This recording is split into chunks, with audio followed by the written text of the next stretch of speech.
India சுதந்திரம் அடைந்ததற்கு பிறகு அனுமந்தையா என்பவர் தான் அப்போ அங்க கர்நாடகால சிஎம் இருந்தார். அப்பயுமே இதே மாதிரி வஞ்சிச்சாங்க. காவேரியில தண்ணி கொடுக்க முடியாதுன்னு சொன்னாங்க. கர்ம வீரர் காமராஜர் ஆட்சி தான் நான் எப்பயுமே கேப்டன் சொல்லுவோம். தமிழ்நாட்டின் ஒரு பொற்கால ஆட்சி என்றால் கர்ம வீரர் காமராஜர் ஆட்சி தான்.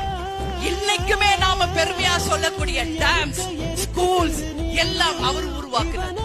அப்போ கர்ம வீரர் காமராஜர் எச்சரித்தார், என்னுடைய மக்களுக்கு காவேரி தண்ணியை நீ தரல என்றால் நாங்கள் இருப்பது காங்கிரஸோட ஆட்சியில ராணுவத்தை கொண்டு அந்த அணையை உடைச்சு தமிழ்நாட்டுக்கு தண்ணி கொண்டு வருவேன் என்று சொன்னார் கர்ம வீரர் காமராஜர்.